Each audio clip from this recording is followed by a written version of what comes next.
Event Finder Stadium on Auckland's North Shore. The 2019 Aon Under-17 Championships Girls Final. Hutt Valley versus Waikato. I'm Andrew Horrick, alongside me, Natalie Vischer. Natalie, should be a fantastic team between two great teams. Yeah, really looking forward to the final. They've already played each other once, and it was a bit of a dogfight, so expect another good game. Of course, Waikato undefeated. In the quarterfinal, they defeated Tauranga at 56-45, and then in the semi-final, defeated the host Harbour 66-61. For Hutt Valley, they defeated Waitakere West in overtime 80-75 in their quarterfinal, and then in their semi-final, they defeated Otago 65-58. Good to be some tired legs. Yeah, lots of game time for them, but you know, that Coach Hamey, he goes deep into his bench with his guards and as well the forward, so they should be all right. Nobody's getting heaps of game time for Hutt Valley, so it's good to see him spreading the minutes. They should be ready. Yeah, always an interesting one. Coach Corbin, never scared to play players big minutes, as we saw in the semi-final with two players playing the whole game. And now we'll have the national anthem of New Zealand. Nope, we're going to go to players. Number 6, Nina Court. And number 7, Jordana Davey. And number 8, Vice Captain Tia Riguera. And number 9, Christina Wynn. Number 10, Uya Tukino. And number 11, Salai Toya. And number 12, Istani Foley and Captain. And number 22, Liberty Ball. And number 25, Jane McKinnon. And number 30, Peter Apaginu. Coach Jody. That's your Hutt team from Sydney. And Waikato, number 6, and co-captain Lee Sampson. Number 7, Lily Hingi Ta'ala. And number 8, Alana Paiwai. And number 9, Sydney Hill. And number 11, Bruce Shula. Number 12, Ahi Williams. Number 13, Jay Zuri Wahi and co-captain. Number 14, Georgia Riley Huaki. And number 15, Amber Watatini. Coach Anthony Coleman and assistant coach River Walker Pittman. Can I please have everybody upstanding for the national anthem?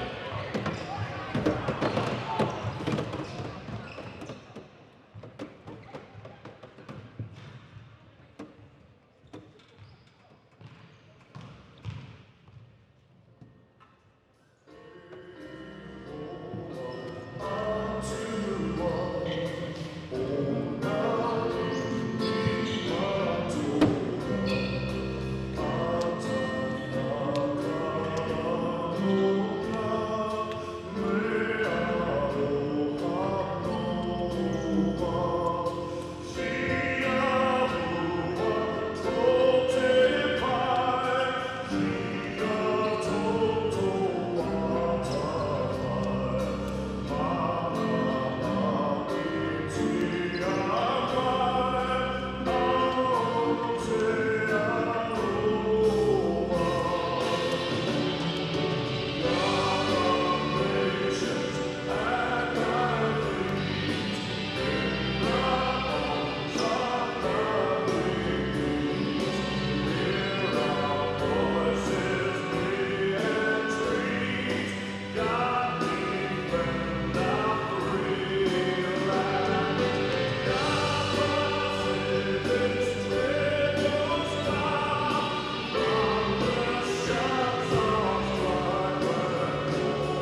of course, Natalie, both teams, a lot of experience, especially for Waikato with Coach Corbin. Runners-up last year, they were looking to go one better this year. Who do you think's the favourite going into it? Yeah, well, Waikato's definitely the favorite, and as well, they beat them in pool play, so they've got them one up at this tournament. And a little thing about Coach Corbin's KDs, the gold KDs, there's a story behind them. There's a player that passed away a few years ago that was a year younger than Charlize Ledger Walker at school. She drowned in a water accident, unfortunately, over a holiday, and ever since then he's worn those shoes. So the girls know, they never forget, never forgotten that incident, and they play a little bit for more than themselves as well. A little extra motivation for them, even though they've won once. Sometimes you get a little bit complacent, Andrew. And I know if you're Hutt Valley, you're making changes after being beat by Hutt Valley. I know that they're capable of being Waikato. It's just whether or not they can sustain the effort. As we take a look at the team lists. Firstly for Hutt Valley, Taylor Kay, Rahui Laulau, Nina Buid, Jordana Davey, Tia Kalei Remuera, Christina Wen, Huia Tuku Kino, Salai Tauia, Stani Foley, Evany Siobhan Volet, Tane McKinnon, Peter Panero, and their coach is Joseph Hemi. For Waikato, Aria Cowley, Reese Anderson, Leila Hemi Ta'ala, Alana Paiwai, Sydney Neal, Annika Vaituna, Bree Shula, Ahi Williams, Jazly Waihi, Georgia Riley Huaki, Amber Waratini, and they're coached by Anthony Corbin. So to take a quick look at the stats, Natalie, from the semi-finals. For Waikato, their two key players, Jazly Waihi and Bree Shula. Jazly had 21 points, 9 rebounds, 4 assists.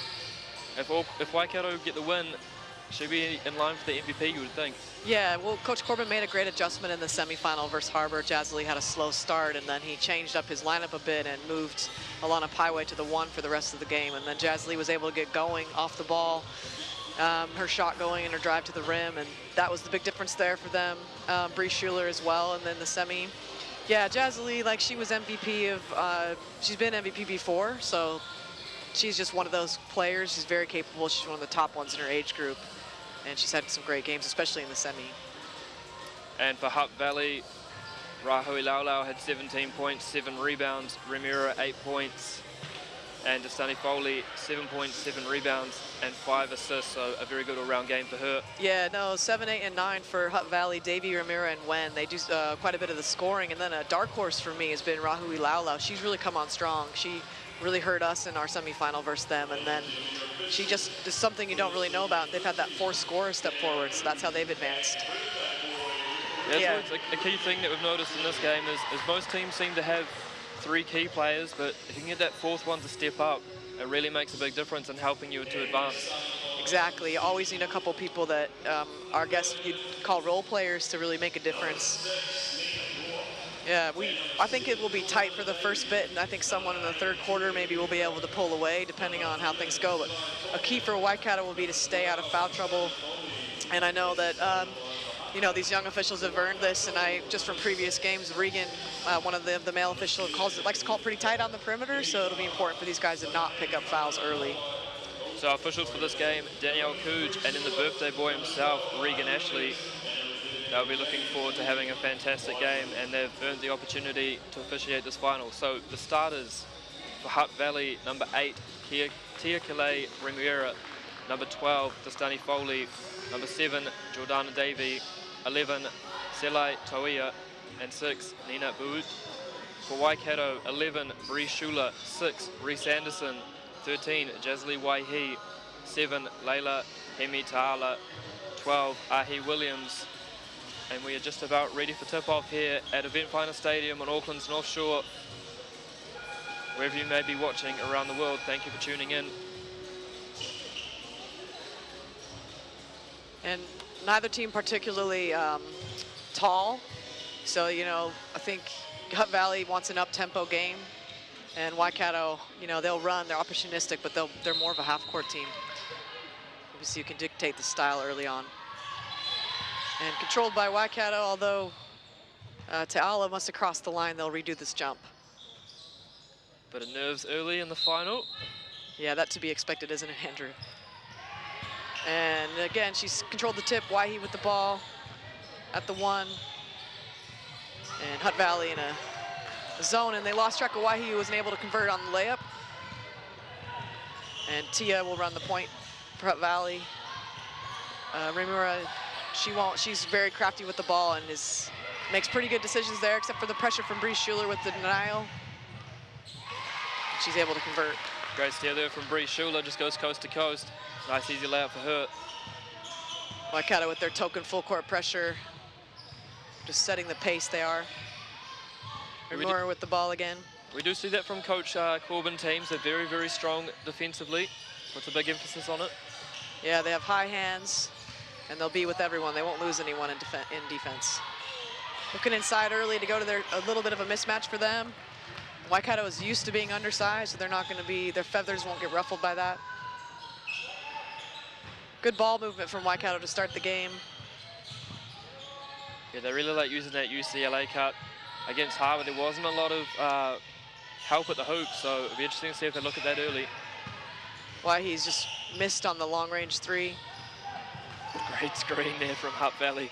Yeah, it's Jordana Davey, and she goes up and gets undercut a bit and lost her balance. Reese Anderson all the way to the basket, and will go off her leg, and Hutt Valley will gain possession. Bit of a nervy start here for Hutt Valley. Empty positions early, steals for Waikato. So will they start off with a different look here in this set? Biot with the ball. She'll bring it across the timeline. They've got several capable ball handlers, so they won't worry about who brings it up. Good pressure from Waikato. Rimura with it on the wing, looking to inside early to Toea, who turns it over on the baseline. And that's now 3 empty positions in a row for Hutt Valley. Look for them to change something up on their next position. Waihi running the one. And good defense from Foley. Foley is very much an athlete. She is another dark horse for them who can hurt you if you don't pay attention. Rimura, we're bringing it across with the pressure. They were quite impressive, Hutt Valley, in the semi-final. A bit of a win by committee. No massive standout player, but just everyone contributing across the board, and that's very helpful in playoff basketball. We see another turnover for Waikato. And a good no foul from Jordana Davey. Just sticks her arms up, and Bree a bit short on that side. Hutt Valley's having a hard time getting into their half-court offense. That's what Waikato does to you. And there's Davey. She's going to go left all game, and if you give her that right shoulder, she'll capitalize on it. She does. Nice shifty move from Waihi. Couldn't connect on the floater. Rebound to Biot. Rimura looking up back to Biot. Spin back around. Foley will reverse it. And Davey will look. Good ball movement again from Hutt as well. Not much on the shot clock, only 4 seconds to go. Yeah, we have seen very good patience from Hutt Valley. They get it off before the shot clock, but unfortunately no good. And away comes Waikato. Yeah, there's not too many players for Hutt Valley who really enjoy shooting the three. And they're letting the play, the officials. They're letting some contact go, which I think is a good thing. It's always interesting to see the adjustment of referees. If they let things go early, will they bring things back later on in the game, or are they going to continue with that trend?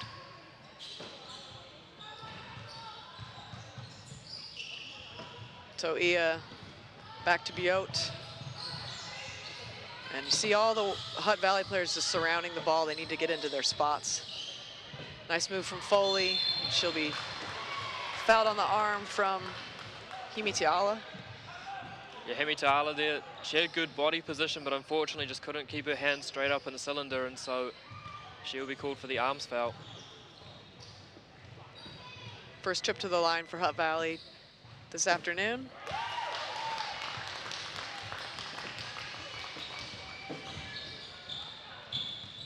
And she's good on the first one.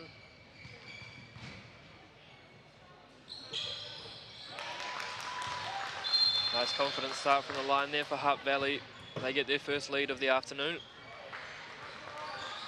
This is what we expected, a slow start. Both teams pretty solid on defense. You wouldn't make it to the final if you weren't. Full court pressure from Hutt Valley, and Waikato break it quite easily. So looking for Hutt Valley after free throws. They like their little press. Alana Paiwai with the drive, forces it into some traffic. Great dive on the floor from Hutt Valley. Good heart and hustle. Reese Anderson comes out of the pile with it.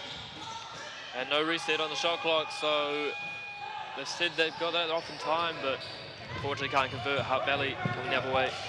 And Schuler can shoot the 3, so they need to remember, even though she plays the 4, she's a shooting 4, a stretch 4. And that's a really exciting thing about basketball these days, Natalie, is how many more players can shoot from the outside, really stretching the defense and creating more driving lanes for other players. Yeah, I had Schuler last year for the under-16s, and she's a very good shooter, and she won't miss too many of those. Tough shot from Paiwai again, just a bit too far away, but she's being aggressive. That's a good sign. Hutt seems a lot more comfortable now. They like to run. And Raho Lele unfortunately can't convert that layup, but she's fouled, so she'll be going to the line. Obviously a key player for Hutt Valley, was their top scorer in the semi-final win over Otago. And she'll get a lot of those points in trans or in their press. She'll steal and convert straight away. So she gets her points. They don't stand out when she scores, but she gets them in bunches. She's a hustle player and she earns them. Always key anytime you get it from a player, if you don't have to run any plays for them and they can still be efficient for you. It's a bonus. 1 for 2 from the free throw line. Oh no, they weren't able to make any, so yeah, they were 1 for 2, so with a 3-point lead for Hutt Valley, they're back on defense. Good ball movement from Waikato. Coach Corbin must have talked about that after the semifinal.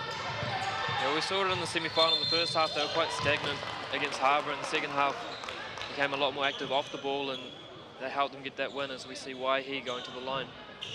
Yeah, Davey called from a bit of a bump from behind, and Davey's going to have to be careful that she doesn't get into foul trouble for Hutt Valley, as they don't have a big bench with the posts. They can definitely go deep on the guard, but like most teams, 6 foot and above are hard to find.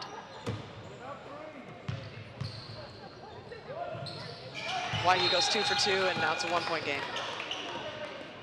Of course, the girls got game initiative. Hopefully we'll help to find more 6-foot girls who are keen to play basketball. Had some subs come into the game now. Williams back in for Waikato. 22 in for Hutt Valley. It'll be Vol. Straight to the left hand, no help side on that. Davey has the 4th point of the game. See another very early foul there for Hutt Valley. They've got to be careful of that. So only the 2nd team foul though, so 3 more before Waikato shooting. Horn set from Waikato, swinging the ball, and of course into Waihi's hands. She directs traffic. A lot more inside-out action from Waikato today, which is good to see. And Reese Anderson's been scouted as a shooter, and Hutt Valley flew out at that shot from her. Always a key thing though, offensive rebounds. We saw Harbour in the semi-final against Waikato get themselves in the game through offensive rebounding, so Waikato will hopefully be getting a lot of points off second chance opportunities. Good on-ball pressure from Anderson, who missed both her 3-pointers, but made up for it with the steal. And there's that athleticism from Stani Fole coming across. She's a very good athlete. We'll have another look at that now. Great steal from Anderson, pushes it in transition, goes up for the layup, but the Chief says no. So we'll stay Waikato ball, but they've got a foul coming in. Oh, another foul on number 7 for Hutt Valley. So if that's on Davey, that'd be her 2nd, and she'll be coming out of the game. Yeah, ball control, bit of a worry already for Hutt Valley. That was their 6th turnover. So they'll be hoping to shore that up. And I think free throws are going to be massive as we go along. Who can make them? Who can get there more often? Especially in age groups where kids are still figuring out their shot. Paiwai missed the 2nd of 2, and a great offensive rebound for Waikato, who's dominating that stat as well. Waihi, nobody stepped in front of her to stop her, and she gets a left-handed layup at the rim. And Waikato now tied the game up, 7-all. Nice little 5-0 run for them. And a wing set from Hutt Valley, looking to get some motion as they send cutters from the backside. Get a pushing foul, I think on Schuler.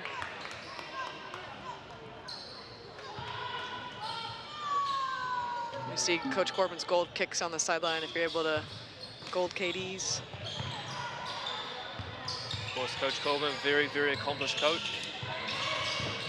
And he loves winning national championships. And there's our number 5 again. Rahi Laulau is having a great game.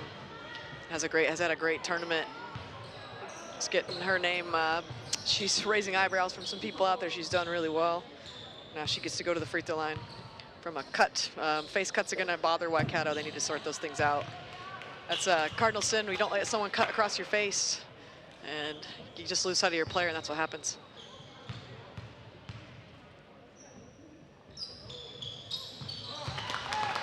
And so we see now Waikato ball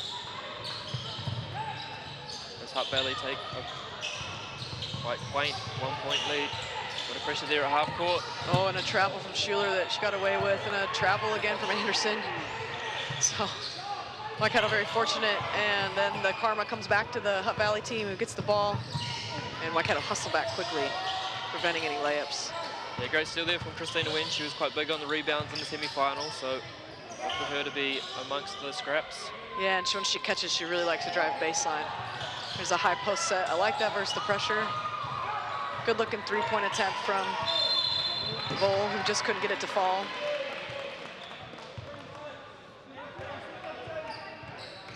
And that's where Nadu Taufale said, look, scout the officials. You scout the other teams. Why not scout the officials? And birthday boy Regan really likes to call those fouls in the backcourt, and that's an adjustment Hutt Valley needs to make. Now it's Waikato's turn to get sloppy with the ball. And oh, no call there. Decided that was clean. So Hutt Valley, they will have the baseline inbound with 20 seconds left on the shot clock. Went to inbound.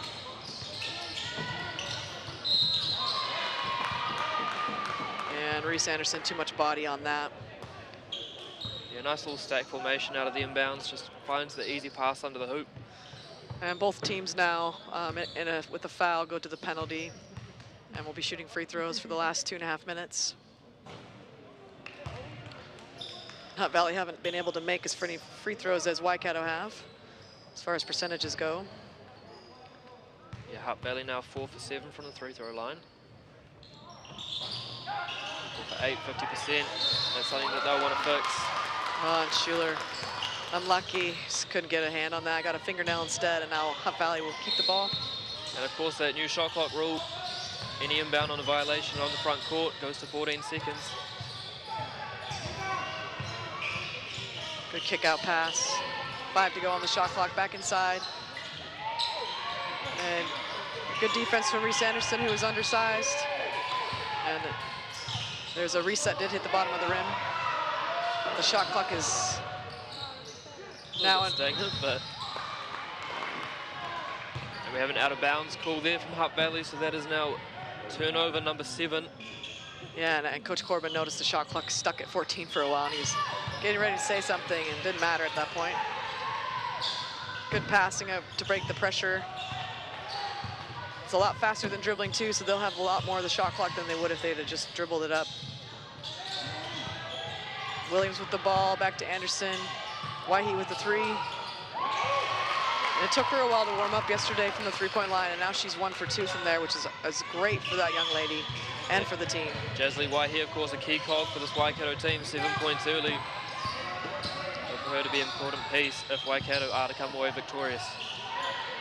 And who's going to do the scoring now with Davey on the bench for Hutt Valley? They're going to look to go small and drive and kick. 4-meter shot was off mark from Vol. Good help side though from her.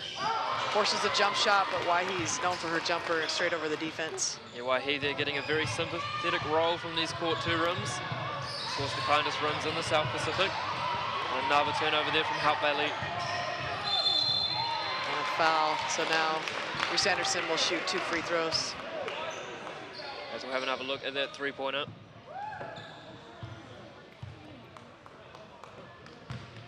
Good inside-out basketball from Waikato allows that awesome 3 for Waihi. Nothing but net. And 2 shots for Waikato, so chance for them to eke out potentially a 6-point advantage, and that could be quite big in this game early. Yeah, Hutt Valley just seem a bit frazzled in their half-court O. They can't get anything going and have had no shot or difficult shots. And then frustration fouls, so far away from the basket. Of course, we will see if those early fouls will come back to haunt them later on in the game when foul trouble can become an issue. Of course, you always want your key players on the floor as much as you can in these big games. Ramiru, who had a break early, is now back to try to help break the Waikato pressure, and she throws it off the leg of Schuler, who thought about diving on that ball. Not much time to get it over, and they do. Single digits on the shot clock, down to 7. What can they conjure up here? There's Wynn on the wing. Oh,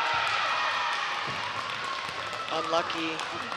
Riley Huaki picks up a foul and one. Great finish from a hustle play. Yeah, Panero, of course, she was very big in that semi-final, just mopping up offensive rebounds, putting them back in, and a bit of a killer there for Coach Corbin.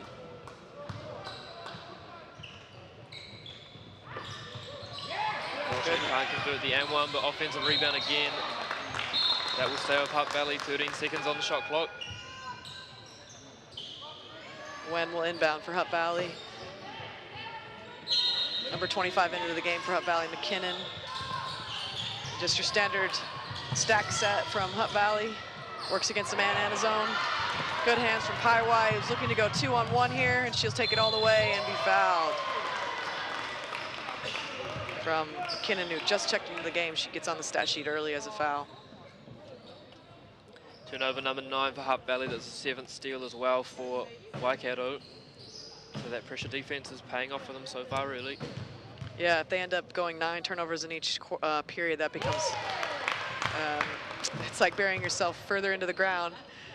So that's something to talk about at the end of the quarter, is ball security for Hutt Valley.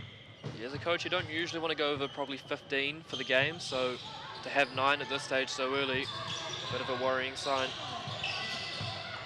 Yeah, and I think at this age group, you're going to see close to 20 sometimes with the way these guys play defense.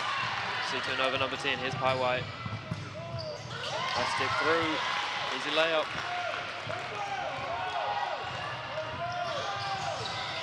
And will Hutt Valley hold for the last shot?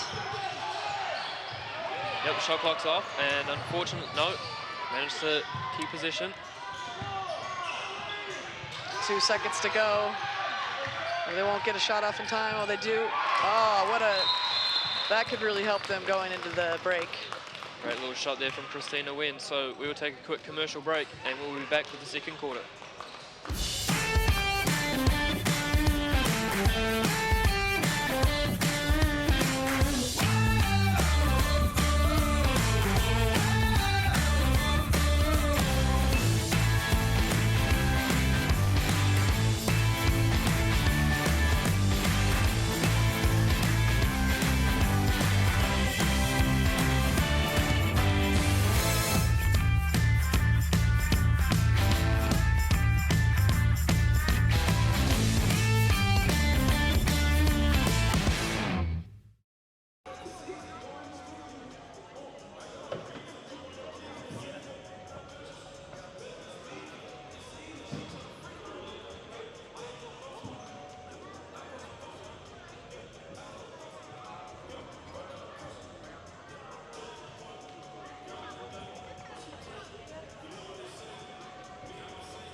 Welcome back here to Event Finder Stadium on Auckland's North Shore. girls grand final of the Aon Under-17 Championships. Waikato up 16-12 over Hutt Valley. Andrew Horrocks alongside Natalie Vischer. Natalie, 10 turnovers from Hutt Valley. That's got to be the biggest talking point of that first quarter. Yeah, really hard to win with that many turnovers, just getting no shots. That's what that means. Yeah, Hutt Valley has to address the pressure. When they're in their front court, their spacing is they're just all bunched up and there's no room to cut or make a move. I think that's something to talk about. And then when they're able to put pressure on themselves, they're fouling early, and so they're sending Waikato to the line. So now I would imagine he's got Davey back in the game, which will help with some of the inside-out game that Hutt Valley looks for. Oh no, he's gone with the same group. Looking at a screen-to-screener action that was a bit off with the timing, but Hutt Valley seems to still be a bit rattled even after the break. I guess a pleasing thing for Coach Hemi is 11 turnovers already, but they're only down 4, so defensively they've been pretty strong. Yeah, really good sign. Still chance for them. And a high post look, 4 high, and then back out again. Nice steal, good hands from Hutt Valley. You thought Reese Anderson might have just gone up for that layup, but tried to be unselfish to Shula, but Hutt Valley with their hands in the cookie jar get the steal. As we see Wen driving to the hoop strongly, and she will get 2 shots. I believe that foul was on 7, Leila Hemi Ta'ala. Yeah, and I credit her defense there, Ta'ala. The scout on Wen is she's very right-handed, and she went that way, and she spun back, so that was just a nice move from Wen to do their counter. And the big thing from that is that is Hemi Ta'ala's 3rd personal foul, so Coach Corbin taking her out of the game very early for a player to have 3 fouls. She makes the first. Yeah, Coach Corbin has a bit of a short bench with some injuries to some of his more regular players. Shorter bench than normal.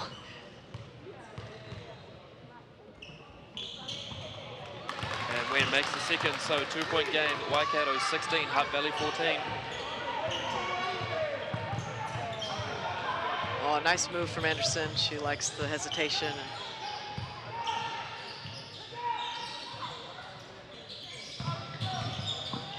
Waihi drives the left hand, unfortunately can't get the finish. Rebound there by Foley, away comes Hutt Valley.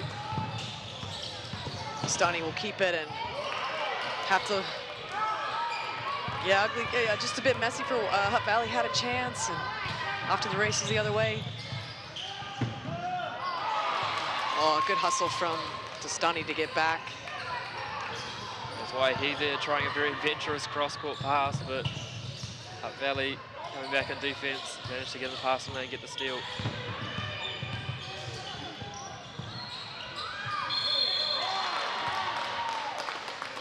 Waikato just all over that, just packing it in, and Toia finds a seam and gets through. She'll go to the line for the first time. Second team foul ready for Waikato, so 3 more. Hutt Valley will be in the bonus. They'll be shooting a lot of free throws. Already shot 11 in that first quarter. As Toia makes the first. She makes the second, ties this game up. Which is great because it does feel like Waikato are just dominating, and you look at the scoreboard and they're not. It's just easier, they're scoring much easier. It'll be an offensive foul. Great job by Ramira, who knows Paiwai pretty well, knows she likes that right hand and got her chest in front, sacrificed her body. Several players out here are playing age groups for New Zealand or have made the squad for the next go-round in Asia. It's good to see. As you'll see in the background, Mike Lacey, the Lacey Lowdown, described a preview for this tournament, had Waikato as favourites in the girls. They've made the final, so obviously accurate information from him. Yeah, and if you're Hutt Valley, you just don't want to be happy to be here. You want to win it, and it's going to take a massive effort for them. Another silly foul from Waikato. It's a very difficult shot anyway, and to send her to the free throw line, it's got to be frustrating if you're Waikato. Well, that's a big foul, Natalie, because that's the 4th team foul on Waikato. So now, for the last 8 minutes of this quarter, anytime Hutt Valley's fouled, they're going to shoot free throws, and that's going to be huge for them. We'll see a bit of the rim used, but Toia makes the first, ties the game up. Yeah, Toia, you know, she's not really known for her offense, but her defensive presence is really big, and then she's been able to slash to the basket twice and get fouled. And finish her free throws there, so 2 from 2 that trip. And Hutt Valley take the lead, 17-16 over Waikato. If you're just tuning in, this is a back and forth affair. Neither team with any, I think the largest lead might have been 7, and Hutt Valley have been able to come back again.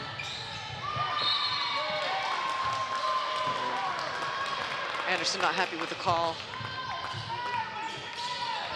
Now another turnover for Waikato, who's had a few themselves now. Full court pressure from Waikato. You talk about turnovers, that's the 9th turnover there from Waikato, so Hutt Valley 11, Waikato 9. This is what you expect when a team has already played each other. These guys played each other earlier in pool play, and Waikato got the best of them by 10, but it's going to be a dogfight. Great long pass up the court, great finish from Vol. So that's an assist for Remira, who does that well. Yeah, Natalie, slightly reminiscent of the boys under-15 final 2 years ago, Tasman and Hawke's Bay. They were in the same pool, ended up meeting in the final, and that went to overtime, so potential for that to happen in this game as well. Yeah, I remember that. That was in Dunedin in the rainstorm. It was a great game. A missed bunny from Waihi, who's seen the left side of the basket heaps this tournament. Not too many players can say that. She got both hands, that girl. 3 ball. And Dastani doesn't quite get the save on the baseline from number 12, Foley, who has been in the game this entire time since she subbed in. Looks like we have a timeout. Timeout taken, I believe, by Hutt Valley. Wait for confirmation for that. And we'll have a look at the replay.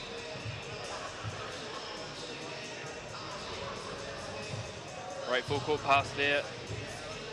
And nice, easily off the glass. 2 points. So Natalie, Hutt Valley really taking the ascendancy in this quarter. Waikato yet to score. What adjustments have they made early?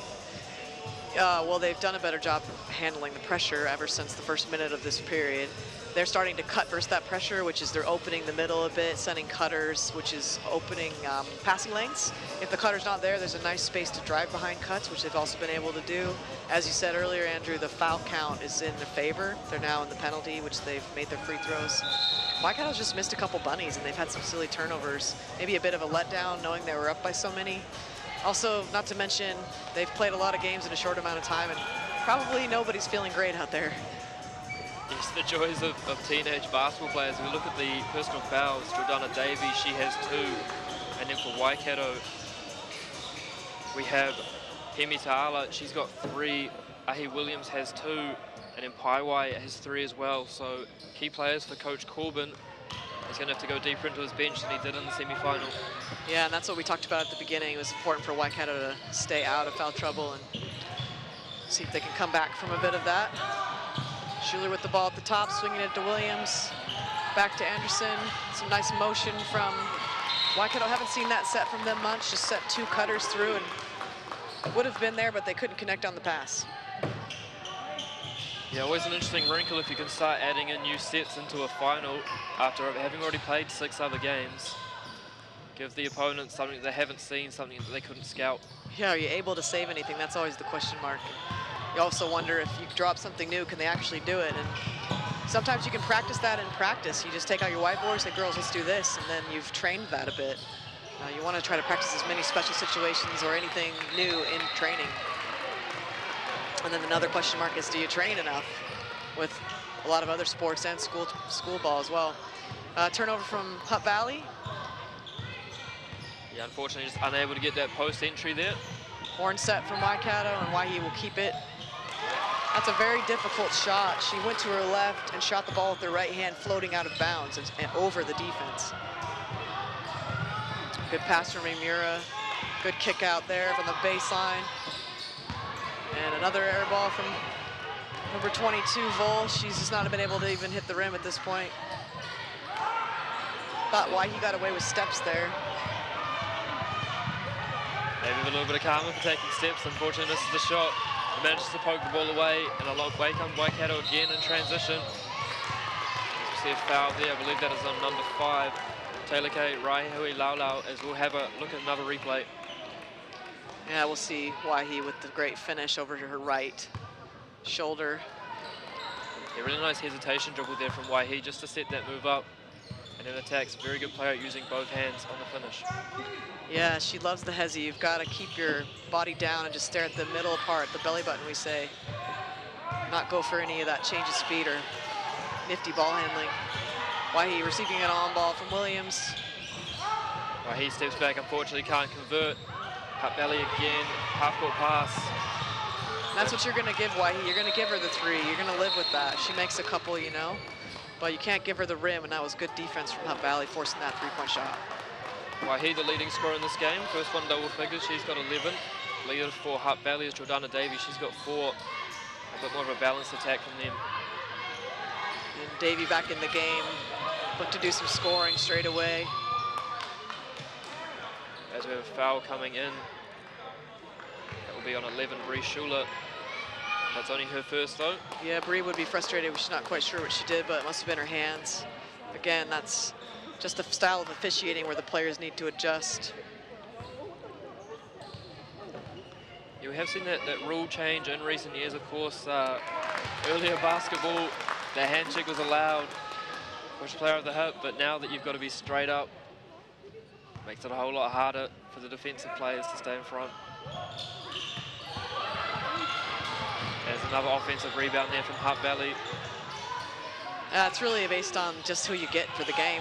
Just played in the third, fourth game with my team, and it was super physical, so different story here. And shot clock expires, air ball there from Hutt Valley. And again, Waikato have an opportunity to break, but great work from Hutt Valley, getting numbers back, slowing the ball up, forcing Waikato into a half-court horn set. Good defense from Foley. You don't want to let Waihi get comfortable, and you want to make her pass, and she does. Gonna make someone else score if you're Hutt Valley. Great help. Schuler with a chance for three. She just rims out. Good looking shot though on target. Great rebound there as well from Jordana Davey. Yeah, careless outlet pass. They were lucky to corral that one. Foley will look to kick it back out. Ramiro will run the one, capable of doing so. I think she needs to be more assertive herself and look to score a bit more. Oh, nice pass and seal down low from Toai. Fantastic seal, no help side defense, just goes up for 2 easy points on the layup, and that's what they need, Hutt Valley. Any easy points they can get in the half court, it's golden for them. Waikato into their horn set again. Schuler, known as for her shooting and great drive to the base finish. I'm happy that Waikato, they've done a really good job just roping and going on that left side. Very little help side defense from Hutt Valley, which means anytime they can beat their player, 2 points off the glass. Yeah, she's just because she's tall doesn't mean she can't shoot. Davey hits at least two of those a game. Great shot from Jordana Davey. She's now got 8 points early in this game. She's leading the way for Hutt Valley. Oh yeah, and part of Davey being in there, her job is to not let Waihi get to the rim, and she got over in time. Bit lucky with one arm down, but they let that one go. As we'll have another look.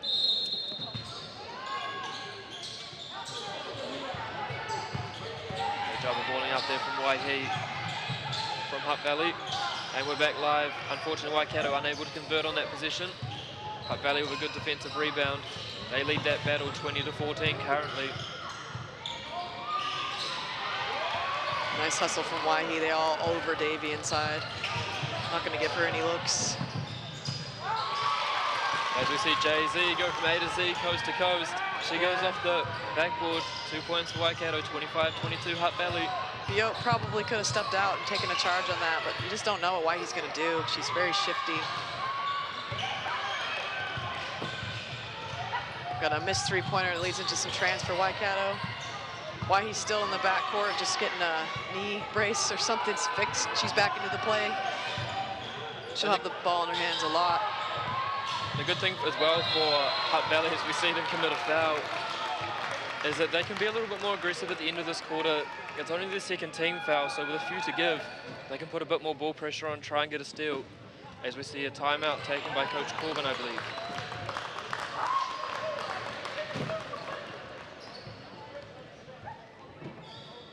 Yeah, and if it was Coach Corbin's timeout, he's going to want to it's free throws for Hemi Tiala, who's a very capable shooter. She's an excellent shooter, so they're looking to convert. And then talking about their defense here, finishing. As we have a quick look at the stats, Hutt Valley leading the field goal percentage, 7 from 19 versus 8 from 24, 36% versus 33. And again, Natalie, turnovers, 14-10. Hutt Valley in arrears on that one, but they've done a lot better job in this quarter of taking control of the ball. Well, and their turnovers haven't been ones that have led to easy baskets for Waikato, so they've been within their offense, deep into their front court, which haven't given Waikato any layups, which has been really good for them. Yeah, Hutt Valley, this is what it's been like all tournament. A team will go up by 5, and then the other team will come back and go up by 5. And no one that I've seen the games, no one's really been able to get control on the final 6 teams that have made it through. It's just been back and forth. It's been such a momentum tournament, and you can't count anyone out at this point. Of course, the rest of the stats very even. The biggest trend so far in Waikato's favour, fast break points are up 9-0, so they've done a fantastic job defensively of stopping Hutt Valley from getting out and getting any easy scores. Yeah, and those fast break points have come off turnovers from Hutt Valley. And that's why you pressure at this age, because you're not quite developed in your offensive skill set or your range, especially in the female side with shooting the ball. So if you don't pressure, you don't get as many easy baskets, and that's what you should be doing. You should be up pretty much all game if both teams do that. And that style is really going to pay off for New Zealand as we go through just into the world with basketball growing so much. Second leading sport in secondary schools at the moment. Yeah, really exciting time for the sport. We've really seen a boom this decade. Of course, Stephen Adams has been a big help with that, and it looks like it's only going to keep trending up. Yeah, we passed rugby this year, the year before football. And who knows next? Maybe we'll get past netball. Nice pass in the key and swarming defenders from Waikato. Hutt Valley desperately needs a 3 to go in. That's going to be something that Hutt Valley needs, is some outside shooting to combat such a sagging defense once the ball goes inside. And away come Waikato. Waihi, this is the easy gimme. Coach probably would have liked that one, but Hutt Valley maintained a 2-point lead. Just a little bit sloppy in that last little stretch of play, but Hutt Valley happy now to go into a half-court set. It's good defense from Schuler, forcing Davy to her right hand, her non-dominant hand. Shot clock 3 seconds to go. And very, very unlucky foul from Reese Anderson.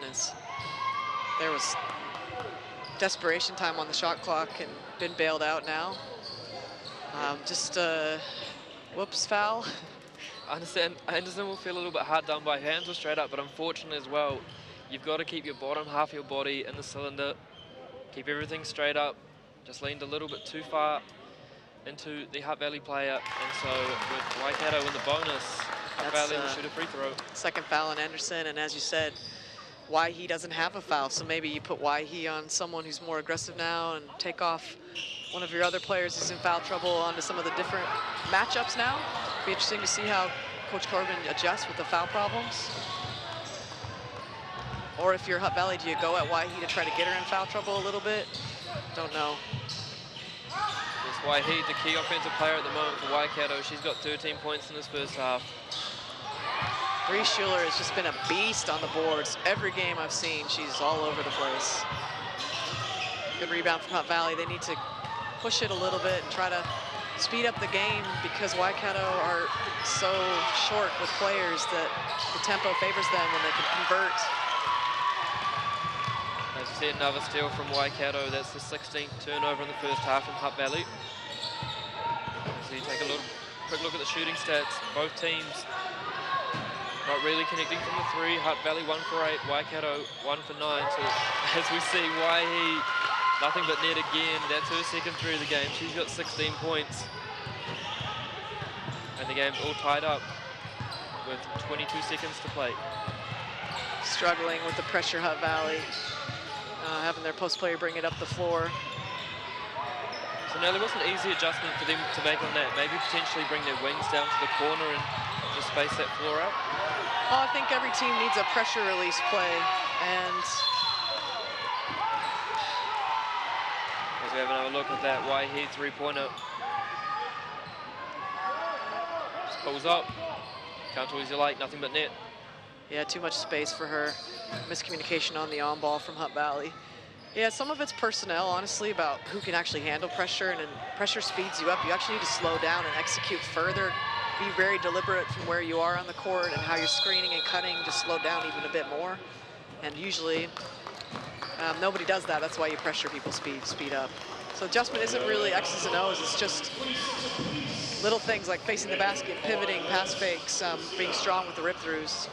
Right, so 26 all at halftime. We will take a quick commercial break and we'll be back with you with the second half of this girls' grand final.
Welcome back here to Event Finder Stadium on Auckland's North Shore, the girls' grand final of the Aon Under-17 Championships.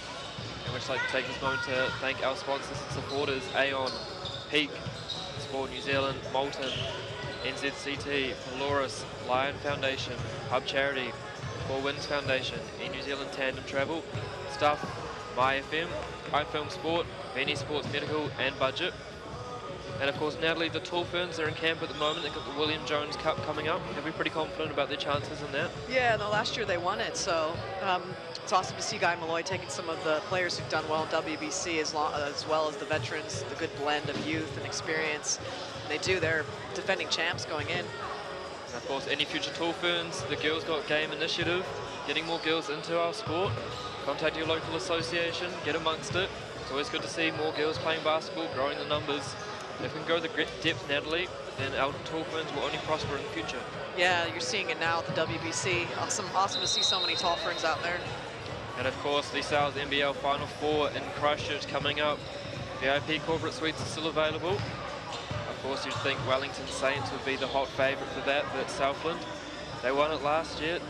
They'll still be keen to win again this year, and they haven't been taken out just yet. Yeah, I think they've had some injuries, so if they're able to get healthy for the finals, could be interesting.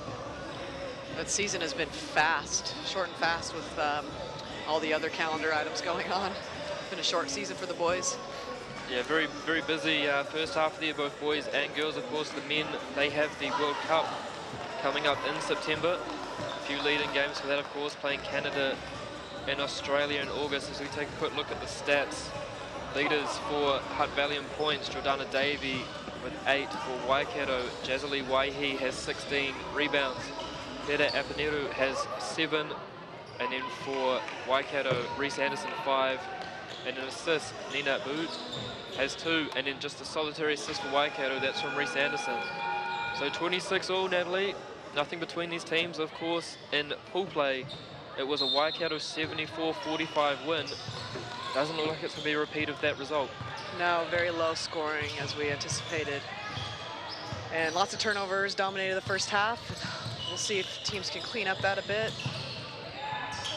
Yeah, turnovers, Hutt Valley, they had 16 in the first half. Waikato, they just committed their 11. So by high numbers for this early in the game, a bit of nerves on the offensive end. Hutt Valley really hoping to execute much better in the half court this half as well, as Ramira gets a 3, which is great because she can shoot the ball, and I think she needs to be more offensive for Hutt Valley to win this. And they've changed a bit now. Dastani Foley will guard Jazzalee Waihi, and they'll just switch the on ball.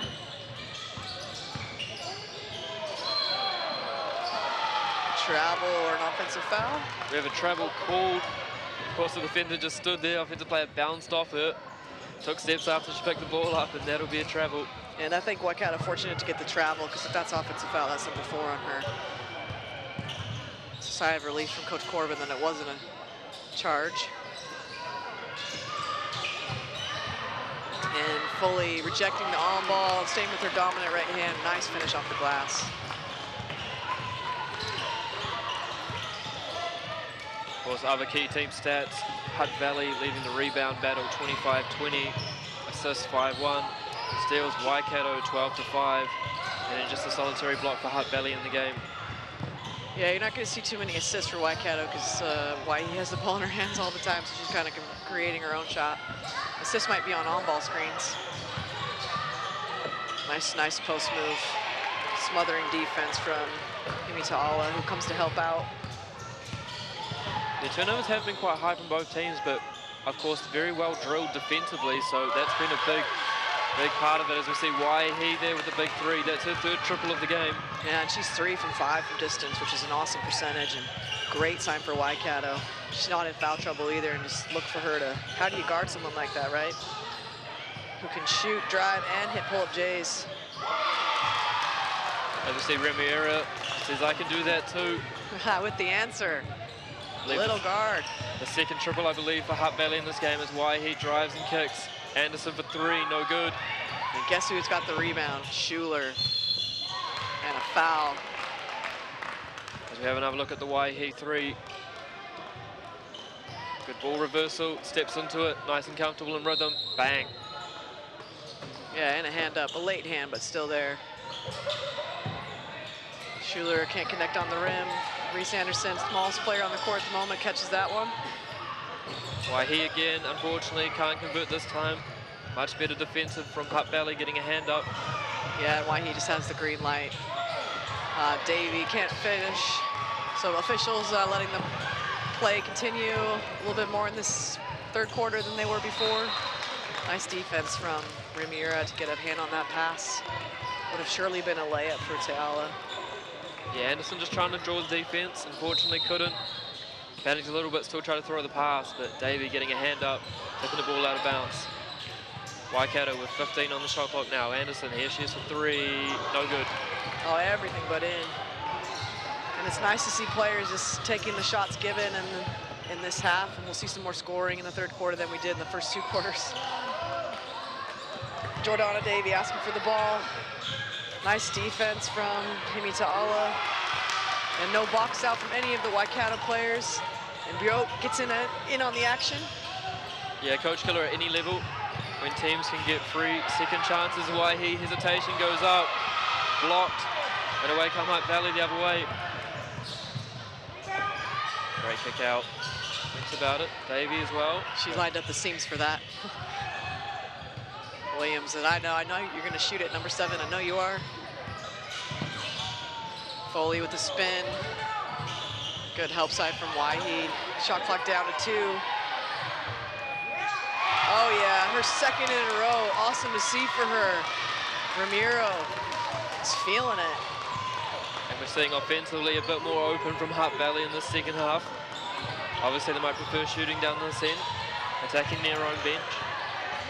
Waihi rejects the high on ball. And undisciplined defense from Davey. As we have another look at that 3. Great ball movement from Hutt Valley, realizing that she's feeling it. I'm a big believer in that. You've made one, make sure that same person gets another one right in a row. Great team awareness from Hutt Valley, just sharing the ball, finding the open player, using the whole 24-second shot clock. And I don't know if that foul was on Davey or not.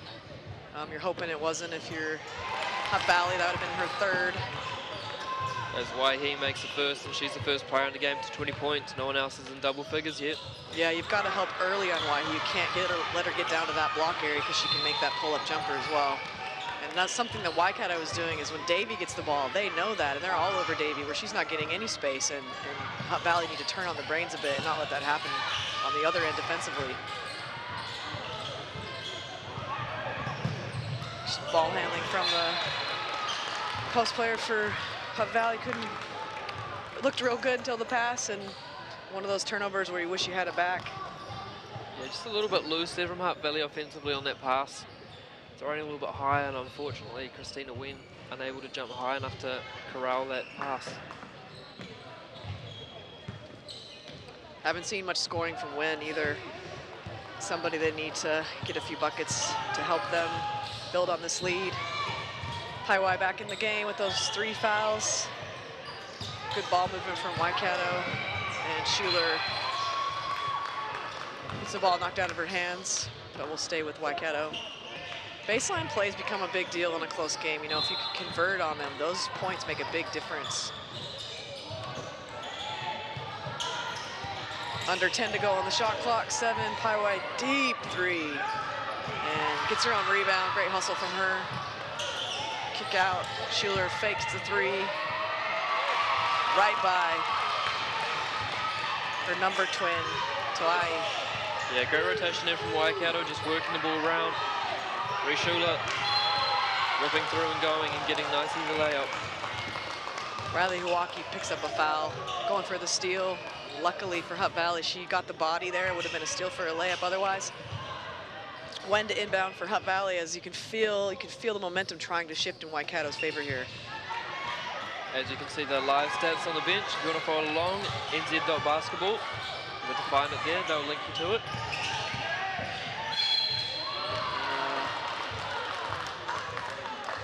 Both officials wondering, that foul be on number 12. Yeah, only the first foul in this quarter for Waikato. Of course, they're in the bonus very, very early in the last game. Of course, they were in the bonus probably with 7 minutes to go, so Hutt Valley got to shoot a lot of free throws. Yeah, and if you get it inside, some of those players, they just cannot foul, so it's go at Paiwai, go at moving screen call, I'm assuming.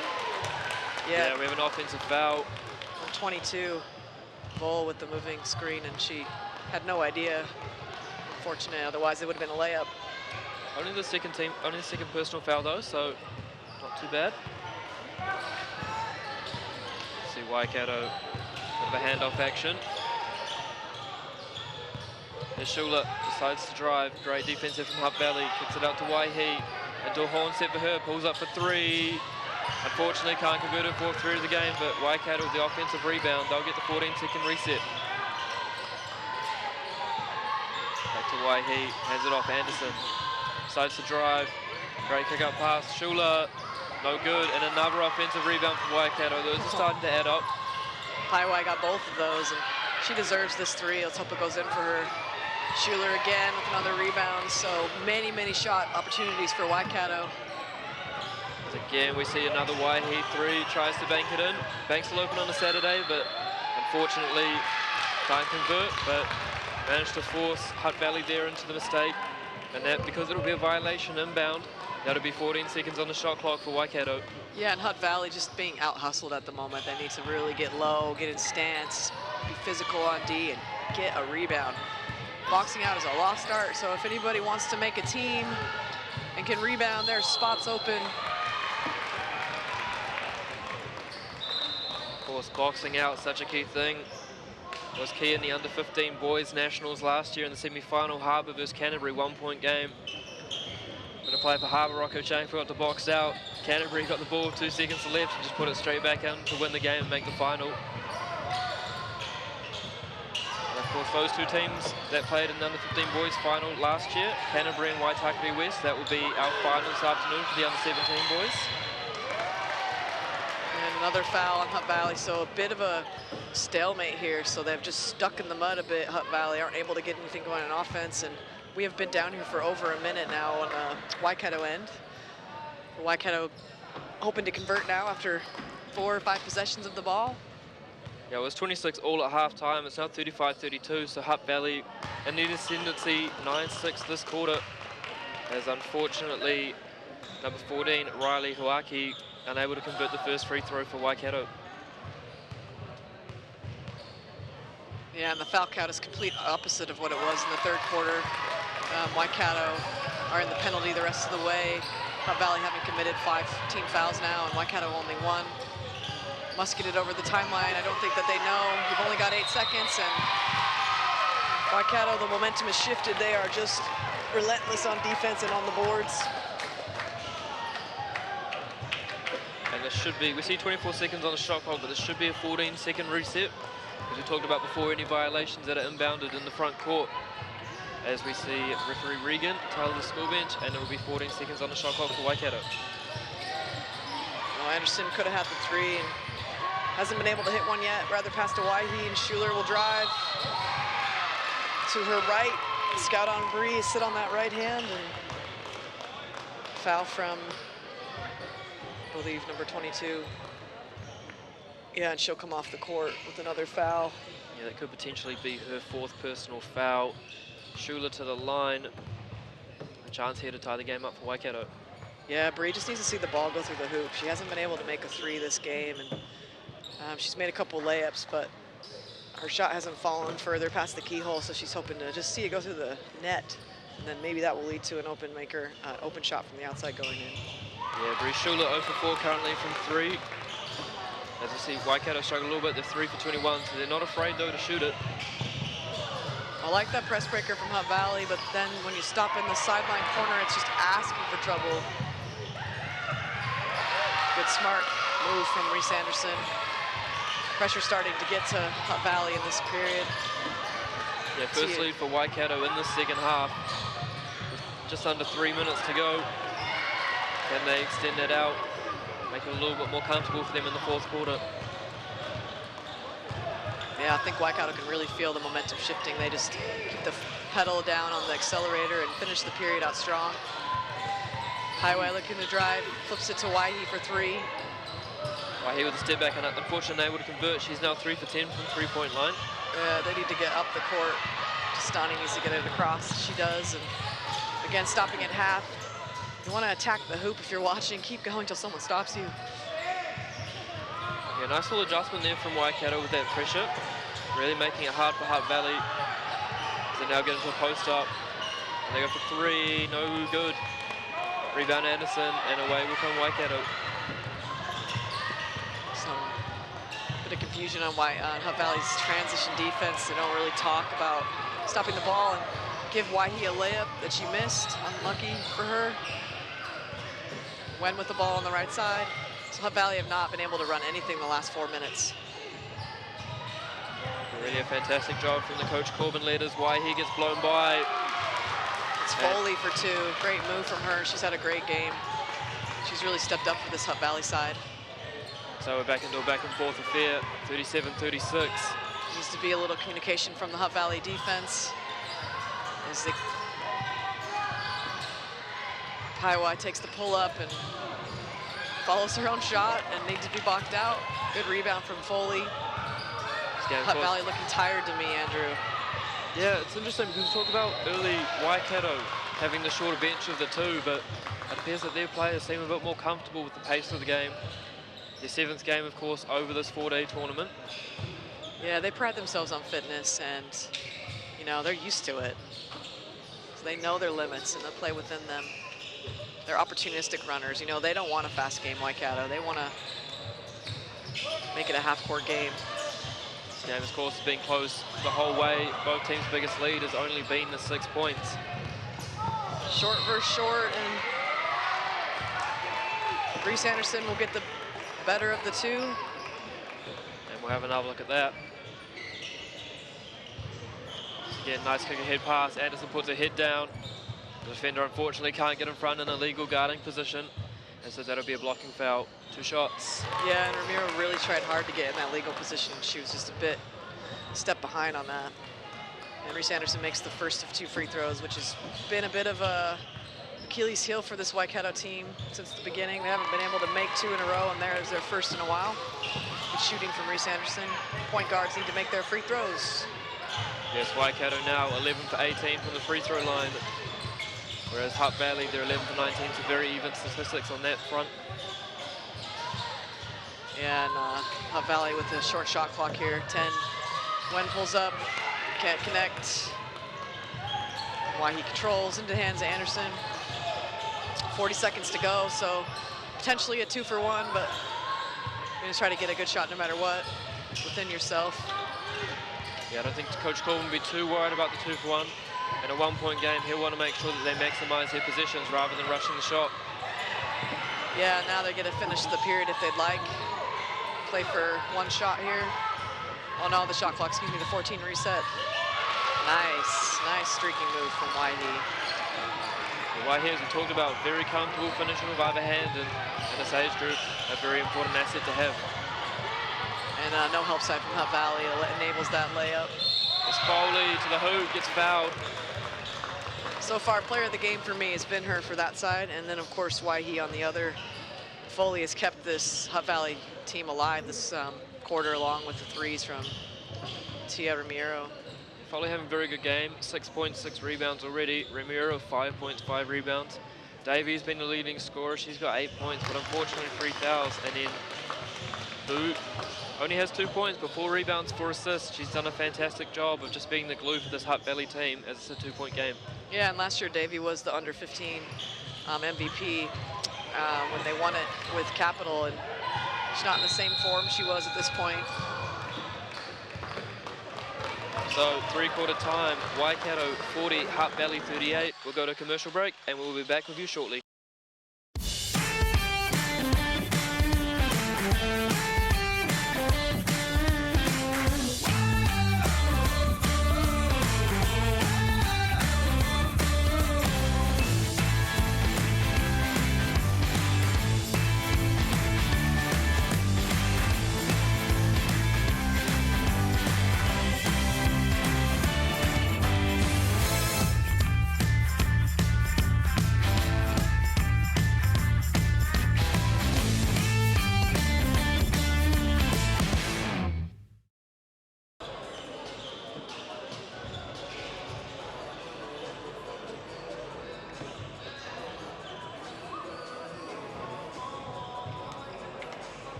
Welcome back here to Event Finder Stadium. We've got Dobbo Dobson with us. He's going to give us a quick preview of the boys' final. Dobbo. Thanks, mate. Look, hey, looking forward to this Waitakere, of course, featuring the big whopper, Mr. Wynyard, 6'8", 125 kegs, up against the Canterbury's best, Josh Book, the New Zealand international. Should be a fantastic game. Both teams unbeaten, and of course both teams have never won the under-17s since its inception back in 2006. So Waitakere, Canterbury coming up 4:30, tip-off 4:45. Thanks, Dobbo, for those words. And we are back into the girls' game, fourth quarter. Waikato 40, Hutt Valley 38. Nelly Visger, all to play for. Yeah, and a good sign for Hutt Valley. They came out and got a defensive stop against Waikato, and they've gotten the ball over quite easily now and looking to go inside to their strength. And someone's going to pick up a foul for Waikato.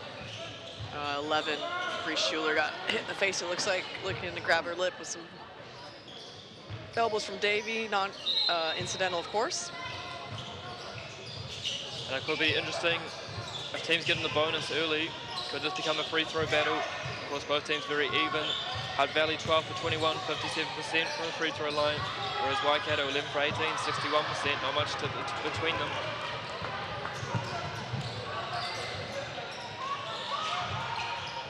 I think as well, Natalie, the biggest stat for me that's been interesting is Waikato only shooting 26%, but they've had 15 extra opportunities in Hutt Valley, so that's why they're still in this, and it's a tie game. Yeah, and a full league with a steal and a conversion. Awesome game for her. She's been amazing for Coach Himi, and he's got to be pleased with the way she's rocked up for this final. She's been important on both ends of the ball.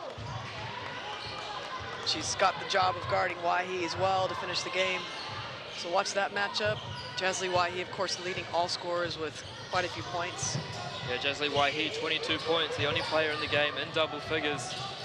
Of course, Bree Schuler, double-digit rebound. She's got 11. That's a great step through there from number 5, Rahui Laulau. We talk about her pregame as being an important piece for this Hutt Valley team, and they take the lead, 42-40. Yeah, and Hutt Valley need to move the ball like they just did there with some nifty passing in between, and that led to the drive. Again, both offenses, you know, up-tempo now, looking good. Laulau will get the touch foul on the baseline. Is she in any foul trouble? That potentially could be her 4th personal foul. Yes, it is. The score bench should put that signal up, so that's a big thing to look forward to. If she gets her 5th foul, how will that change the game for Hutt Valley? Yeah, it's very unfortunate for them after she just scored. Hard as a coach. Do you leave them in? Do you take them out? And I agree with Coach taking her out. She's going to be really valuable. It's such a tight game in the last 4 minutes. Step Highway, great crossover. Out to Schuler, doesn't pull the trigger. Here's Waihi. She's not scared to shoot from 3. Bang! Big 3 there for Waikato, and they take a 43-42 lead. Yeah, Waihi, 12 points from downtown today. And not done yet. What can Hutt Valley respond with? It'd be pretty fun to see yourself on Sky Sport nailing 3s. And oh, nice extra pass from Davey. As we have another look at that shot from Waihi. Just in the triple threat position, little jab step, pulls up. Yeah, that's something you get from a lot of 1v1. Knowing when you can shoot and when you can drive, and she had just enough space. It's good D as well from Hutt Valley. Biot, after getting the 3-pointer in her eye, comes back and makes a point of her own. Chance here to take the lead for Hutt Valley. Unfortunately can't convert. Commentator's curse. Waihi corrals the rebound. And Waikato will be coming back down the other end. I like this full court pressure from Hutt Valley just to try to slow her down when she's handles for days, and Davey stops, doesn't move her feet, and she'll pick up her 4th foul now. Yeah, that is the unfortunate thing sometimes about a full court press. You can break that first line. Ball handlers have a head of steam up, and it makes it a bit difficult to keep them in front of you as Waihi misses the first. Yeah, and interesting now to see what Himi does with 2 of his top players, both with 4 fouls. And I'm assuming Davey's come out of the game. Can't see from our screen yet, but oh no, now she'll come out. So she'll sit down as well. So Rahu Laulau with 4 and Davey with 4 early in the 4th. Waikato retains the lead. And we see Justani Foley back in the game for Hutt Valley. She's been a key player. Obviously their top scorer of 9 points. Also has 6 rebounds to go alongside that. As you see, a high post entry, kick out, with corner 3, no good. Good extra effort from none other than Foley. So now who does Hutt Valley go for offense? They've got Wen and Ramira, both capable scorers. Foley, you can't go to sleep on her either. A lot of perimeter offense for Hutt Valley moving forward. And Wen will pick up the Cardinal sin foul 90 feet from the basket. That doesn't mean anything, so I always say save those fouls for later. Yeah, third personal early, or third team foul early for Hutt Valley. So 2 more. Waikato, they'll be shooting free throws for this game. They haven't really killed Hutt Valley yet from the free throw line, but you never want to give players an easy opportunity in these championship games for points. That's why he with a pull up, no good. Great help side. Great help side from Habanero, who's had a quiet game, but she's really important for them defensively, and that's just the thing. Why he drives, you've got to help and stop her from getting closer. She did that. After the jumble violation, will be a 14-second reset, but Hawaii doesn't worry about that, just goes straight into the 3, no good. But again, Waikato staying up in the full court pressure. And good drive and extra pass. Yeah, great little cut there off the ball from Boot. Fouls on Anderson, and she's got 3 or 4 now. Might be her 3rd. That'll be Anderson's 3rd. And that's okay in the 4th quarter. Corbin won't be too worried about that. Makes the first, ties the game back up. Yote's had a pretty good game, you know. No one's talked about her leading in, and she's just quietly got a few points. Yeah, she has, now that's her 4th point, 5 rebounds, 4 assists, so a very good all-round game for her. Makes both. Yeah, she's not much of a confident shooter at the moment, but she'll slash and get a little dish-offs and grab some rebounds, put them back up, and she'll take a seat for a rest. So Hutt Valley 45, Waikato 44, 6 minutes and change to play. Interesting sub from Hutt Valley. Tukukinu's in the game, who hasn't seen much minutes, so she number 10 there on the left wing. Defensively, she's in, and Schuler opting not to shoot that and make the extra pass. Great steal from Wen, who's very active defensively. She loves that right hand, and that's a highway can't foul, you know. She's still in foul trouble herself. She has to get out of the way. And unfortunately, Hutt Valley there just being a little bit aggressive on the defensive end. As we have another look at that steal and layup. This again goes coast to coast. Yeah, Highway just getting out of the way and doesn't want to pick up her 4th foul. Another foul away from the basket on the freshly into the game, Tukukinu, who has the task of guarding Anderson. All right, welcome Waihi, conjure up, hesitates, step through, left hand, yes. She's having a burner of a game. She's just awesome today. 28 points already for Jasly Waihi. Jasly is putting on a clinic on the left side of the floor. Scoops, step throughs, pull-ups, steals, and again, layups. So Jasly on her way to a 30-point game. Good timeout from Coach Himi. Yeah, just getting away a little bit those last 2 positions from Hutt Valley. Hasn't taken a timeout yet in this half. He gets 3, so a good time to take it. Yeah, and then Corbin's feeling pretty good here, I'd imagine. He's going to keep the pressure on, and they're not able to contain Waihi still, and you're just going to keep going with what's working. Yeah, of course, Hutt Valley a little bit more balanced, of course. Christina Wen, Stanley Foley, Jordana Davey. No one yet in double figures, but everyone just plugging away, and that's what kept them into a 1-point game with Waikato at the moment. Yeah, Hutt Valley's had 2 players on the bench that are starters for them, and Rahu Laulau and Davey, and they're trying to weather the storm before he can put them back in the game to finish it. And I think that'll be around the 4-minute mark, I'd imagine, when those 2 players will come back in. And just discipline and knowing that you can't help if you're there. If you're there late, you just don't help. If you're there early, you should be straight up and wall up, and you should be good. And no hands fouls. But it'll be who's going to do the scoring for Hutt Valley. So you've got Ramir out there and Foley, and I'm expecting them to do some more offensively. As we take a quick look at the stats, points leaders, of course, we just talked about Jasly Waihi, 30 points. She leads everyone. She's the only player in double figures, so for Hutt Valley, there's got to be a big defensive emphasis this last 5 minutes and 28 seconds. How can they close her down as we have a quick look? at the Waitaha Canterbury A team, led by coach Ed Book. No stranger himself to the big moment. Yeah, and their family moving over from Nelson to be a part of that Canterbury Association. So the move has worked for both parties so far. Headed into the final. And of course, that game will be live straight after this. Oh yeah, that's great. Great sign for Biot. Hit the jumper.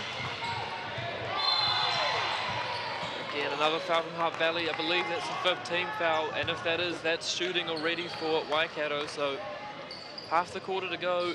Anderson to the line, and every time they get fouled, they're shooting. Yeah, that's the second foul that Tukukinu's had in the Waikato's backcourt, and it's been pretty silly fouls, honestly. And I'm not sure if she's going to stay on the game much longer with that, or if he's going to ride that out. Just see Anderson make the first, tie the game up. Chance here for Waikato to take the lead. Seesaw affair so far. This is the second commentator's curse for Bree Schuler. She's right there for the offensive rebound. Yeah, there we go. Back to her dominant hand and makes that easily at the end, one for her. So there we go. 3-point swing in a matter of seconds, and Waikato holds on to this little bit of a lead. And we knew this would be close. I honestly didn't think it'd be this close all the way through after seeing the pool play score, but Hutt Valley have managed to weather some of the foul trouble and just find a way. Can they find a way the rest of the way to win this thing? Take it from the heavily favored Waikato team. So you hear some cheers now from defense from the Waikato side right below us. Good crowd here today at the Event Finder Stadium. Right pass to Foley, goes up with the right hand on the left side. Easy 2 points for her. Yeah, and she's now got 11 points and 7 rebounds. Great stat line for her, and she's having to guard Waihi as well. And it's definitely cannot be done by by committee, so we need early help on her. Waihi tries to step through, can't finish. Away go Hutt Valley. But again, a great job there from Waikato, just stopping that transition opportunity, keeping everything in the half court. Oh, tired hands from Astani. And a gift horse there. And that'll be the 27th turnover for Hutt Valley, so quite surprising now to lead that with a number that high, that it's only a 2-point game at this stage. Yeah, and I think that's because Waikato aren't too far off either from turnovers. Oh, wow, look who's come to play. Biot for 3 with the dagger now. Hutt Valley up by 1. Great game if you're tuning in on Sky Sport. Waikato and Hutt Valley, neither team able to take a comfortable lead as we go under 4 minutes now. High wide drive kick, Reese Anderson kick. Oh, unlucky roll for Himi Ta'ala, who's a great shooter herself. Another rebound for Waikato. Oh, they need to get a hand up on Waihi. She can shoot that 3.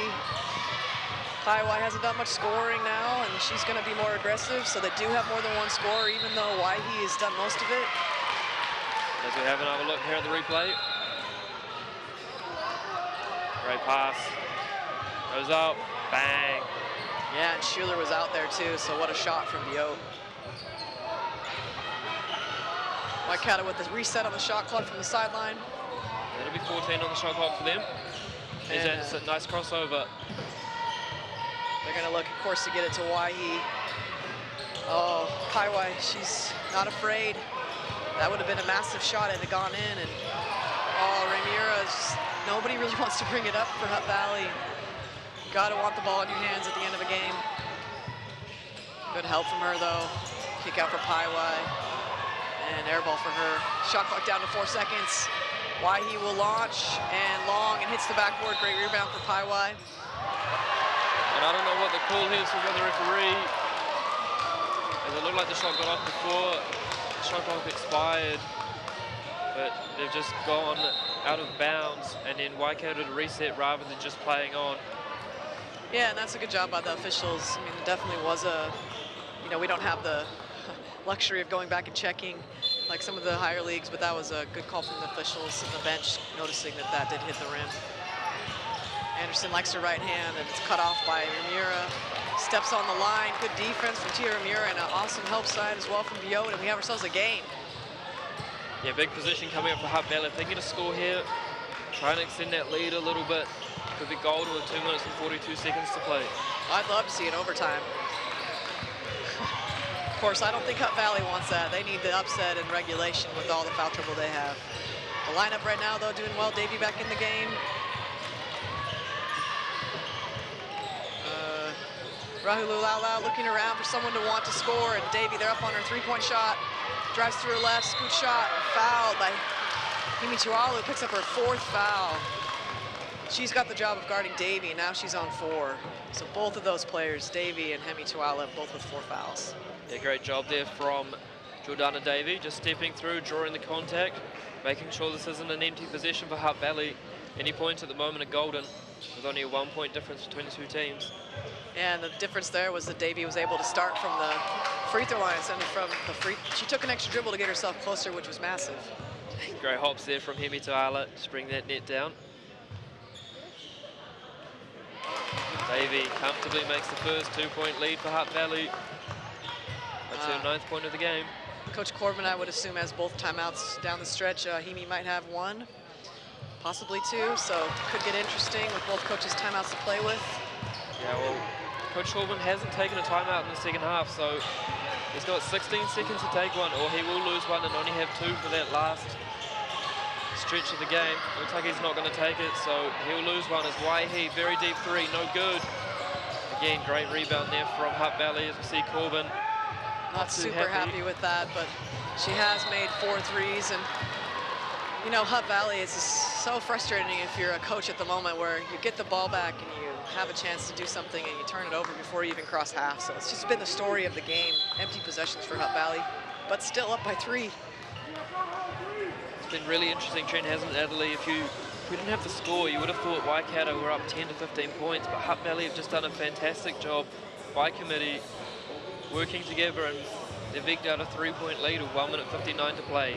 Yeah, you really wonder what's been the difference, and it's shooting percentage, really. They're just shooting 10% better from the field, and even though they have, honestly, nine more turnovers committed, and the rebounding as well, they have 4 more rebounds, so that's where they've been able to make up that ground, even with the sloppy play.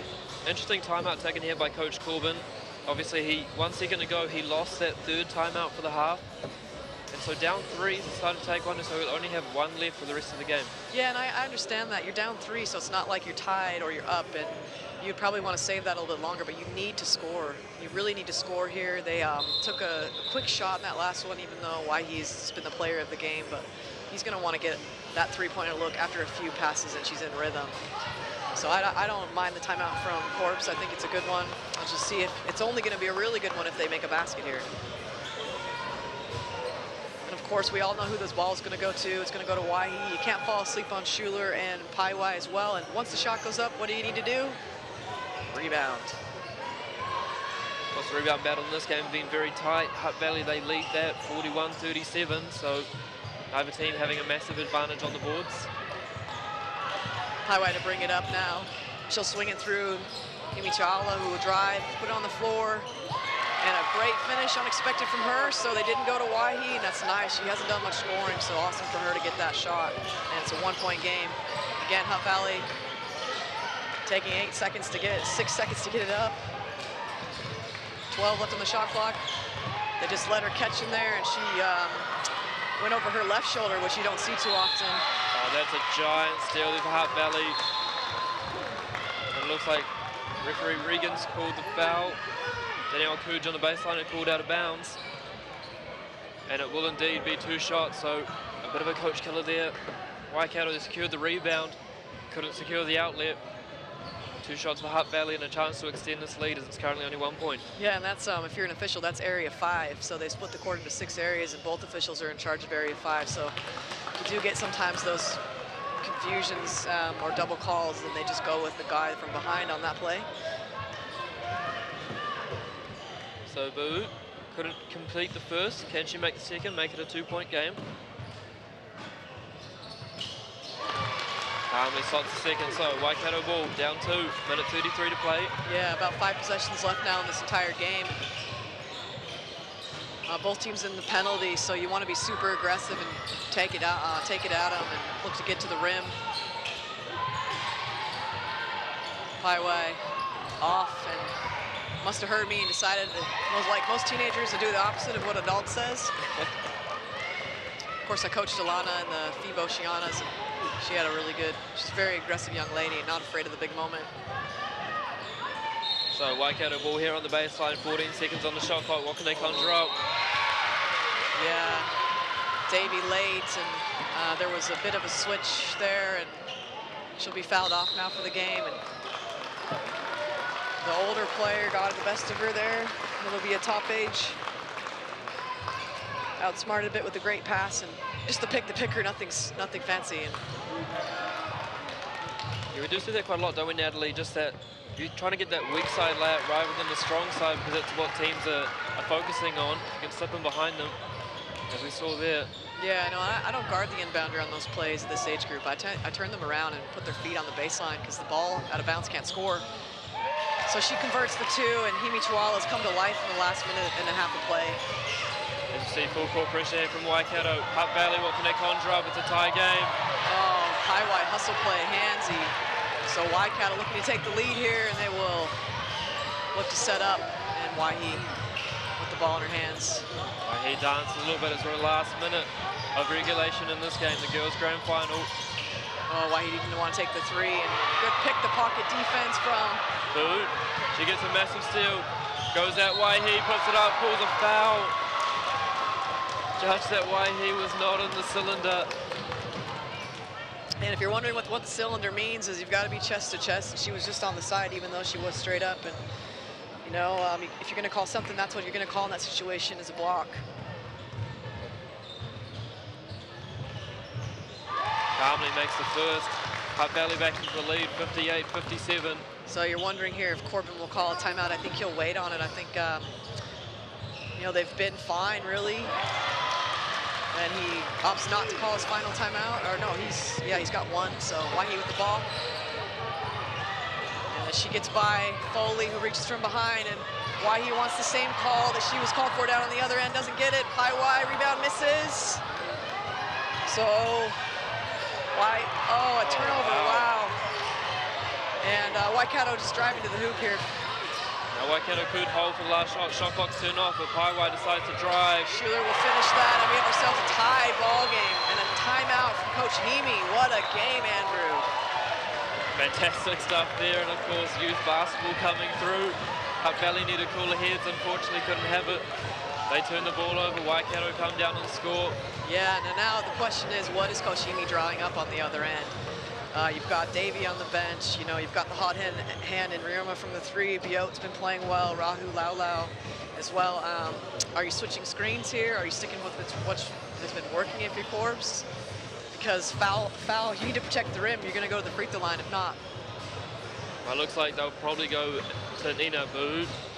She's their leading scorer. She's got 12 points through this game. Also has 6 rebounds and 4 assists. So she's been very, very big for this Hutt Valley team that hasn't had you'd say a standout player, but they've been very, very good consistently across the board. Yeah, and they haven't had many sideline plays, and you have to be careful here when you inbound not to throw the ball into a layup for the other team. So a lot of teams are running block sets in the sidelines, which can be a bit dangerous depending on the defense. So Hutt Valley needs to get a secure inbounds and action going to the rim, hoping to, you know, if they do want to take the last shot here for sure, you don't want to take a shot early and give Waikato a chance to win the game. You want to go to take the last shot yourself. And of course, 14.5 seconds left. If they score early, Coach Coleman still does have a timeout, so he'll be able to advance the ball. Let's see what Hutt Valley run here. Yeah, and then Himi Tuala will really look to put pressure on the ball handler as they go into Remura, who passes off to the streaking inbounder. No call from Schuler. 11 seconds to go for Waikato. Highway doesn't need that much time to get. Crosses the timeline. She will go all the way. Nice pass to Waihi. Oh no, Waihi can't convert. Away comes bowling. Last second heave, no good. And we have free basketball, Natalie Vischer. Yeah, I called that, didn't I, Andrew, a while ago? Oh, Waihi knew it as soon as she released it that it was a bit short, and they had the shot to win it. What a game we've had here. Both teams have just been leaving everything on the floor. You know, question mark here now is matchups, as you've got your tallest player on the bench for Hutt Valley with fouled off. You know, I think you're feeling pretty good if you're Waikato here. You've been in an overtime in a final, whereas Hutt Valley probably hasn't been in a while. Yeah, as you look at the foul situation, Jordana Davey for Hutt Valley, she's fouled out. She was a big component for them. Rahui Laulau also on 4 fouls. So that's the situation for Hutt Valley. And then for Waikato, Hemi Ta'ala, 4 fouls, Waihi 3, Anderson 3, Paiwai 3, and Riley Huaki 3. So yeah, out of the woods. No, it's not. And it's, I mean, you know, you've heard the statistics before that whoever scores first or scores twice in a row, if you get up 2 possessions, you're pretty well set in overtime. I don't know if that really counts in age group basketball. As we've seen, neither team has been able to hold on to a lead for very long. And I just think with the foul count and the way things are going, that is favoring Waikato. However, Hutt Valley is just with the turnovers have been able to stay in the game despite the almost 30 turnovers for the game. Yeah, well, Hutt Valley earlier in this tournament in their quarterfinal against Waitakere West, they were taken to overtime. Managed to get through that, so they've been here before, but at this age group, does that experience actually count for that much, or? Oh, you know, you hope sometimes naivety also works in your favor if you haven't been here before and you don't worry about the pressure. That also can work for you, but I think you go with the veterans most likely. Yeah, you know, we don't favor anyone here, and we're just hoping for another overtime if we can. Extend out the wait for the boys who are over there shooting. And of course, this will be a great boys final as well. And if you're just tuning in on Sky Sport, the last Sky Sport final that they had was the WBC for Basketball New Zealand basketball, and that went into overtime. Auckland Dream beating the Harbour Breeze earlier this month. Yeah, the Auckland Dream were down 15 in that game with about 8 minutes to play. Then their veterans made some big plays and came back to win in overtime. You always want to bet on the vet, so here we go. Hutt Valley has possession, and Foley, guarded by Schuler, back to the top, out to the wing. So this overtime period will be 5 minutes. If no winner can be decided, we have a second period of 5 minutes. Both coaches, they'll have 1 timeout each. As Waikato managed to get a stop in the half court, and now they'll come away with their first possession of this overtime period. Going straight to Waihi, their go-to player. You can really see the coach's view at the moment. Really awesome to be able to see the X's and O's of the game, as both teams very perimeter oriented this whole game they have been. And interesting to see how the officials call the rest of the game, knowing how many fouls there's been called up to this point. Hutt Valley ball, so both teams unable to convert in the first possession in overtime. Yeah, a bit of a nervy start for both teams to start this period. Let's see what Hutt Valley can come back in their second possession of the period. Yeah, and again, who's going to do the scoring for Hutt Valley?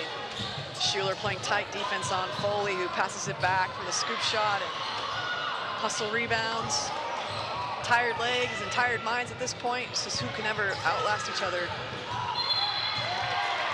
And of course, fouls do not reset for overtime, so Hutt Valley, they were in the bonus. Paiwai, she'll get 2 easy shots, and for Waikato, that's golden at this stage. Yeah, and Rahui Laulaus will take a seat, and it's not looking good for the Hutt Valley fans out there and team. And then, of course, must make your free throws, so Paiwai steps to the line for 2. Waikato currently 15 for 25 from the free throw line. They're at 60%. As Paiwai comfortably steps up, makes the first.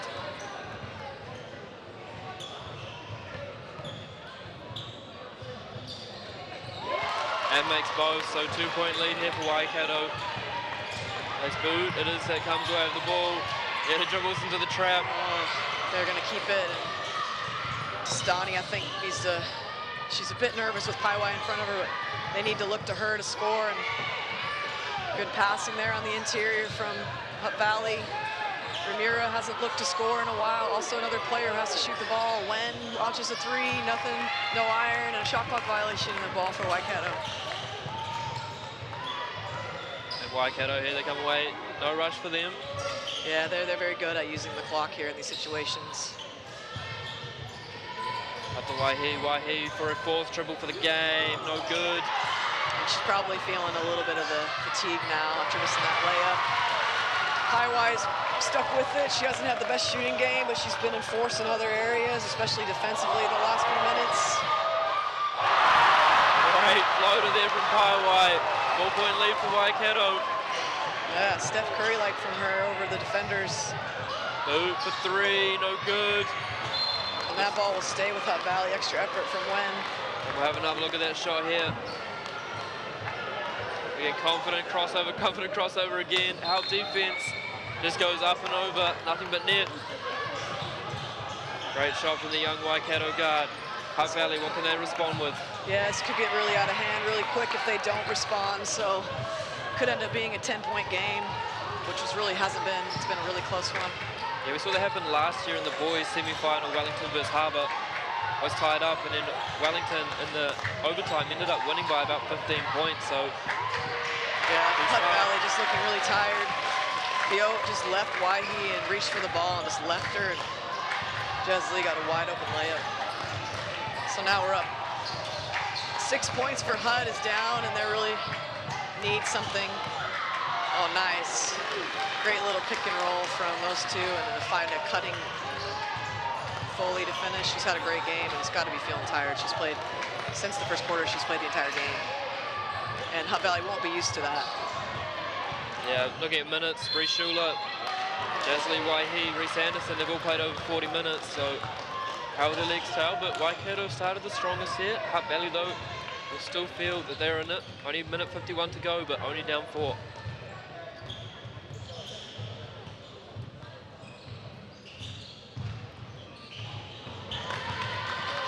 Hemi Tuala had a good game, you know. She's always guarding the other team's post player, and she's done a nice job inside, and then she's asked to do a lot of things on offense too, and she's managed to stay in the game with foul trouble for most of it. She stepped up big at the end of that fourth quarter for Waikato. Hemi Tuala makes the second, 66-61 Waikato. Hutt Valley needs to start scoring if they can get something on this possession. We're back into a ball game. Foley will stay with the right hand, and she'll go to the rim. Nice little step through Euro. That's the way they're going to get back in this with fouls. And that's Hemi Tuala's 5th, so unfortunately that's her done for the game, it appears. I think you'll see Williams come back in here.